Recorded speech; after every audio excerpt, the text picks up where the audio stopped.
Naam, ama katika ukurasa huu wa 7 ukisoma katika ukurasa huu inasema waqala al-Imam Ahmad, akasema Imam Ahmad, hadathana Sulaiman bin Daud yani Aba Daud at-Tayalisi, akhbarana al-Muthanna wa huwa ibn Sa'id al-Dhabi'i an Qatadata an Abi Ayyub wa huwa Yahya bin Malik al-Maraghi an Abi Hurairah radhiyallahu anhu anna an-nabiy sallallahu alayhi wasallam qala, mtume amesema idha qatala ahadukum, atakapopigana mmoja wenu na mwenzake, falyattaqil wajha, ajiepushe na kumpiga kwenye uso wake, fa inna Allah azza wa jalla khalaqa Adama ala surati, kwa sababu Mwenyezi Mungu amemuumba Adama kwa mfano wake, kwa sura yake, na inasema isnaduhu sahihi ala sharti Muslim, hadithi hii sanadi yake ni sahihi kwa sharti ya Muslim. Warawahu Ahmad aidan, apokea Ahmad aidan an Abdurrahman bin Mahdi qala hadathana al-Muthanna bin Sa'id wa Bahz qala حدثنا حمام عن قتادة عن أبي أيوب عن أبي هريرة رضي الله عنه عن النبي صلى الله عليه وآله وسلم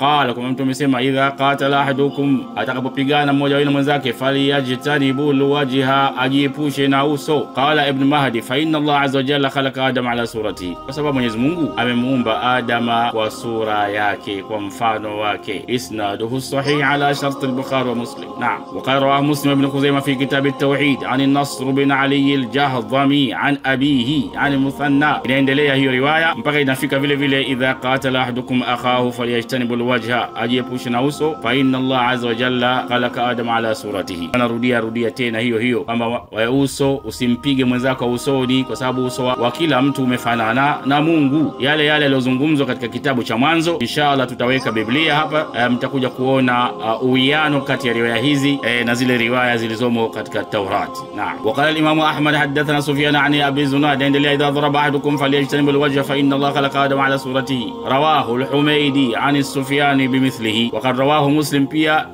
imeelezwa na Imam Muslim. Naam, kwa hivyo hiyo ndiyo msiba ambao tunao. Riwaya hizi zinazoonyesha kwamba Mungu kafanana na mwanadamu na uso wake unafanana na mwanadamu, na ukiupiga uso wa mwanadamu ni sawa sawa kwamba unapiga uso wa Mwenyezi Mungu Subhanahu wa Ta'ala, kwa sababu mwanadamu uso wake umefanana na Mungu Subhanahu wa Ta'ala.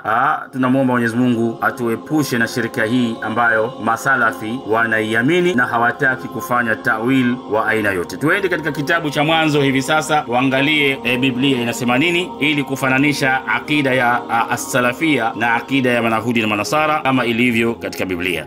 Naam, katika Biblia ya Kiingereza tukisoma Genesis ya kwanza mstari wa 26 mpaka 25 au 27, tunasoma then God said, kisha Mungu akasema let us make humankind in our image, tumfanye mtu kwa sura yetu, according to our likeness, kwa vile kwa ufanano wetu, and let them have dominion over the fish, na awe na mamlaka juu ya samaki baharini, and over the birds, juu ya ndege waliokuwa katika anga, and over the cattle, juu ya wanyama, and over the wild animals, na juu awe na mamlaka juu ya wanyama wote wa dunia wa ardhini, and over every creeping thing, na awe na mamlaka juu ya kila kitu kinachotembea ardhini. So God created humankind in his image. Kwa hivyo Mungu akamuumba wanadamu kwa mfano wake na kwa sura yake, in the image of God, na katika sura ya Mungu he created them. Amewaumba wanadamu male and female, wanawake na wanaume, he created them, amewaumba. Na kwa hivyo iko wazi kama riwaya ambayo inanasibishwa kwamba mtukufu mtume ameisema, na kavu masalafi wanaiamini kama ilivyo. Naam, ama katika kitabu cha Mwanzo ambacho kimefasiriwa kwa lugha ya Kiswahili, Biblia inasema Mungu akasema na tumfanye mtu kwa mfano wetu, kwa sura yetu, wakatawale samaki wa baharini na ndege wa angani na wanyama na nchi yote pia na kila kiumbe kitambaacho juu ya nchi. Mungu akaumba mtu kwa mfano wake, kwa mfano wa Mungu alimuumba mwanamume na mwanamke aliwaumba. Naam, kwa hivyo hiyo ndio Biblia inavyosema. Kwa hivyo tukisema kwamba hizi riwaya zinazonasibishwa kwa mtume zinasema kwamba Mungu anafanana na mwanadamu, hatutii chumvi, kwa sababu kuna riwaya nyingine inayosema kwamba Mwenyezi Mungu mtume alimuona Mungu akiwa katika hali ya shabul amrad, na kijana asiyekuwa na ndevu. Naam. kijana mzuri asiyekuwa na ndevu, pengine kavaa viatu kama anavyotuambia kwamba kavaa viatu vya dhahabu. Riwaya yenyewe imepokewa na Kadi Qatada an Ikrima an Ibn Abbas anna nabiy qala ra'aytu rabbi, mtume anasema kama nilimuona Mola wangu fi surati shabi amrad, katika sura, katika umbile la kijana mzuri, wafratu, ana nywele za mawimbi, nywele za mawimbi. Naam, ja'ad qatat, nywele zile za kama pilipili. Fi rawdati khadra, alimuona katika bustani ya kijani. Na hii hadithi sahahu aimatul kibar, maimamu wakubwa wa as-salafiyya ka Ibn Taymiyyah wa Abi Yu'la al-Farra wa Ibn Sadaqa al-Hafidh wa sahahu al-Albani aidan.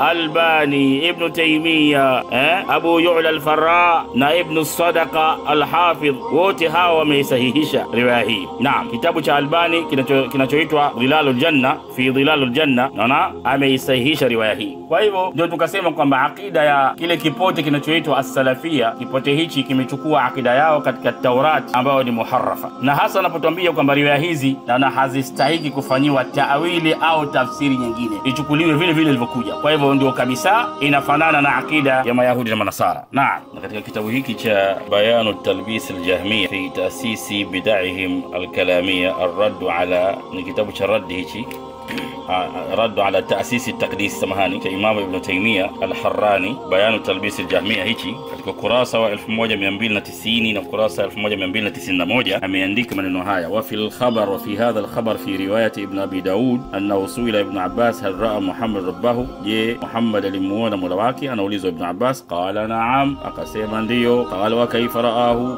akaulizwa vipi kamuona? Qala fi surati shabidunahu sitr, alimuona katika sura ya kijana huyu min lu'lu, mbele yake kuna pazia la lu'lu, kaanna qadamaihi fi khadratin, miguu yake ilikuwa katika bustani. Faqultu ana li Ibn Abbas, nikamwambia Ibn Abbas, alaysa fi qawlihi la tudriku al-absar, je, huoni kama Mwenyezi Mungu amesema macho hayamuoni, wa huwa yudriku al-absar, yeye ndiye anaona wenye macho, huwa al-latif al-khabir. Qala la umma laka, hii ni itab khafif ya Kiarabu, huna mama wewe. Dhalika nuruhu, hiyo nuru, alladhi huwa nurihi, idha tajalla bi nurihi la yudriku shay'un, hiyo ilikuwa haionekani ni nuru yake. Angalia namna gani inavyopotosha Qur'an al-Karim kwa ajili ya kuthibitisha kwa Mwenyezi Mungu lazima aonekane kwa macho ya utosini kama ni kijana mwenye umbile. Wa hadha dullu ala annahu ra'ahu, inaonyesha Mwenyezi Mungu amemuona. Wa akhbara annahu ra'ahu fi surati shabidunahu sitr wa qadamayhi fi khadratin, wa anna hadhihi ru'ya fi al-mu'aradati bil aya, aya hii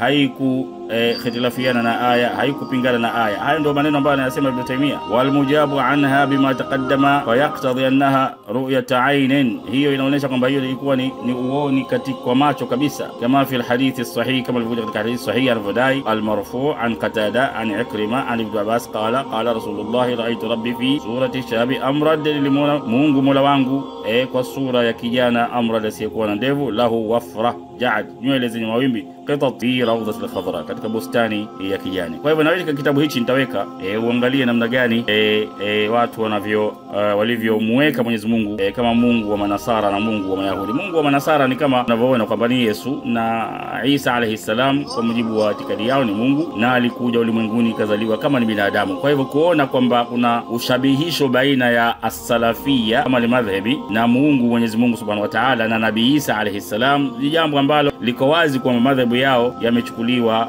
katika unasara na Uyahudi, na ndio nikasema kwamba as-salafia ni dhehebu ambalo liko nyuma ya pazia la Uyahudi, akida za Kiyahudi na Manasara kwa pazia, nyuma ya pazia la Uislamu. Na kwa hivyo yote haya ukiangalia sifa ambazo amepewa Mungu katika riwaya hizi, kama utakuwa huzifanyii ta'wil au kuzikataa kama riwaya kama hii Shabul Amrad, basi utamfanya Mungu aonekane kama ni Nabii Isa. Na wako ambao Wakristo wanakuja katika mitandao hii wanazitumia riwaya hizi kuonesha kwamba Shabul Amrad alikuwa ni Nabii Isa, alikuwa ni miaka 33 aliporufaishwa kwenda mbinguni, akaokolewa na tukio la msalaba. Inna lillahi wa inna ilayhi arrajiun. Asema alwajhu rabi anna fi hadithi Abdullah bin Salama anna Abdullah bin Umar arsala ila Abdullah bin Abbas yasaluhu, huyu Abdullah bin Umar alipeleka ujumbe, barua pengine kwa Abdullah bin Abbas, anamuuliza hal raa Muhammad rabbahu, ye Muhammad alimuona Mola wake? Farsala ilayhi Abdullah bin Abbas, Abbas akapeleka jawabu ai naam, ndio. Faradda alayhi Abdullah bin Umar, rasulahu an kayfa, akamrejeshia swala vipi kamuona. Farsala ilayhi, Ibn Abbas akasema raahu fi rawdatin khadra dunahu firashi min dhahabi ala kursi min dhahabi tahmiluhu arba'ata min almalaika. Yale tuliyosema, hadithi ya Mungu kuchukuliwa na malaika wanne pia iko katika Biblia. Naam, kwa hivyo alimuona katika bustani ya kijani, dunahu firash,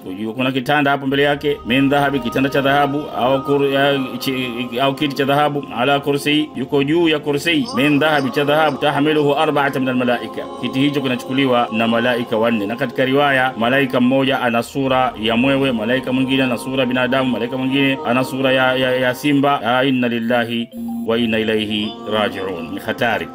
Kwa hivyo naweka kitabu hichi insha Allah kwa ajili ya ukumbusho. Nitakuja kueleza sura hizo za malaika ambao wamebeba hicho kitanda au kiti cha Mwenyezi Mungu Subhanahu wa Ta'ala. Naam, kuonesha kwamba dhehebu hili la as-salafia halitofautiana na dhehebu la Mayahudi na Manasara. Naam, ama katika riwaya ya imam wa mambo yote haya ambaye ni Ibn Khuzaima katika tauhid kwenye wa ithbatu sifati rabb, katika kitabu chake at-tauhid wa ithbati sifati rabb, amesema hivi: hadathana Muhammad bin Isa qala hadathana Salma bin al-Fadl qala hadathani Muhammad bin Ishaq an Abdurrahman bin al-Harith bin Abdullah bin Iyash an Abi bin Ubay bin Abi Rabi'a samahani an Abdullah bin Abi Salama anna Abdullah bin Umar bin Khattab ba'atha ila Abdullah bin Abbas yasaluhu an Muhammad rabbahu. Vile riwaya kwamba Abdullah bin Umar huyu alipeleka barua kwa Abdullah bin Abbas, anamuuliza hal raa Muhammad rabbahu, je Muhammad alimuona mola wake? Farsala ilayhi Abdullah bin Abbas an-na'am, akampelekea habari kwamba ndiyo. Faradda alayhi Abdullah bin Umar